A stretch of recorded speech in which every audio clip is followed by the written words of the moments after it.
We're also at Cardinals camp today. Zach Ertz beginning his first full season with the Cards. Came over midway through last season from the Eagles and had a pretty good back and forth with Kyler Murray. Those two connected quite a bit. Our Kenny White loves the over on Zach Ertz.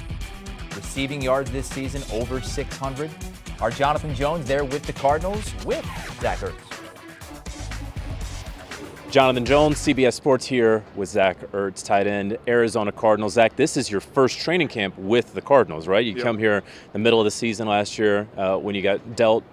What's it like so far? I know we're early on in camp, but what's it like so far? It's been great. Obviously, we're inside every day. It's 75 degrees, so it beats the humidity that I had for so many years.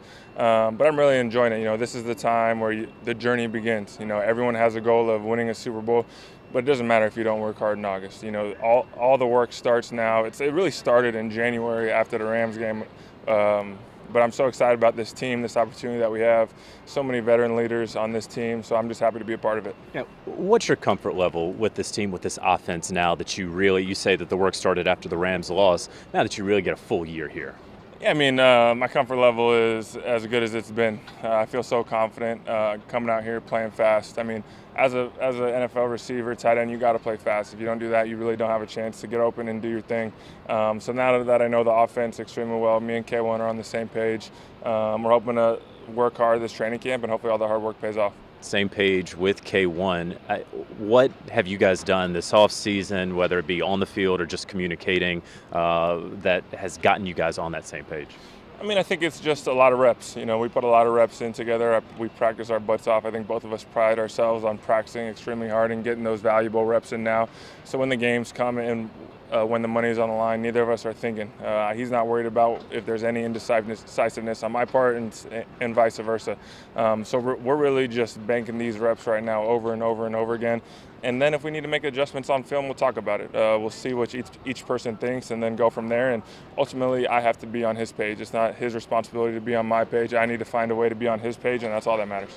Talking with someone here earlier today who said, hey, drafting Trey McBride may really open things up for you in the passing game, that you don't maybe have to do all the down and dirty blocking that beforehand. What do you think about that?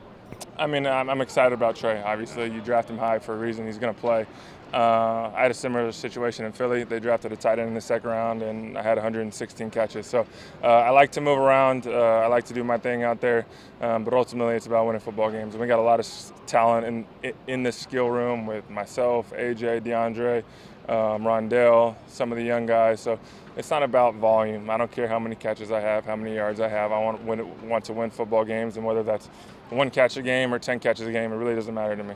I think a lot of folks are wondering, and I am a lot of folks, by the way, a lot of folks are wondering, what is this offense going to look like in the first 6 weeks of the season, right? You got the new piece in Hollywood Brown. Now going to have DeAndre Hopkins for the first 6 weeks of the year. What are you anticipating? It's also hard to kind of get a grip on it right now here at camp. What are you anticipating this offense is looking like?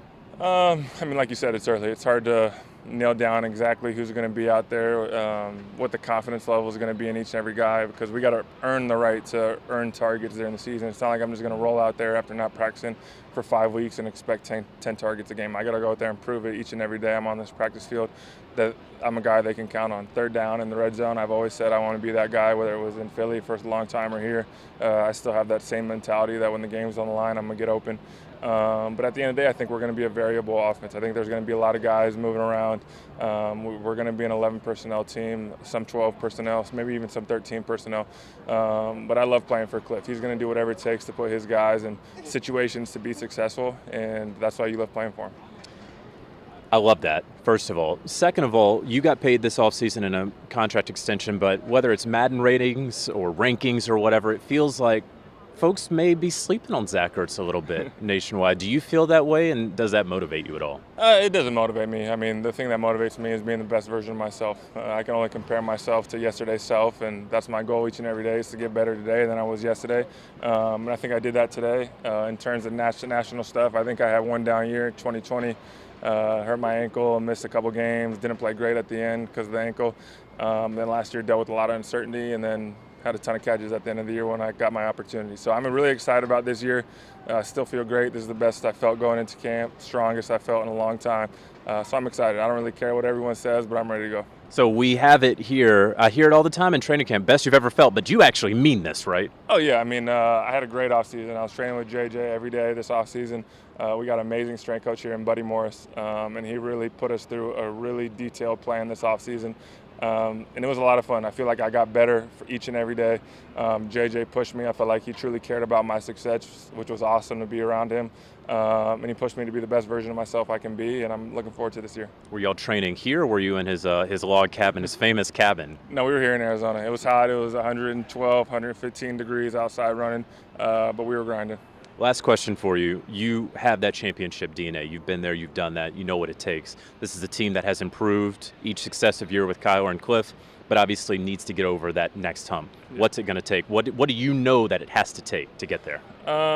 I think each team that has those aspirations has to get better throughout the year. You can't be a team that starts fast and then doesn't finish strong. You can't not finish strong, and then all that matters is you find a way to build momentum into December and January, and that starts on the practice field. Honestly, the best teams I was on in Philly practiced the hardest. We were getting after it each and every time we stepped on the field. We were competing our butts off against one another.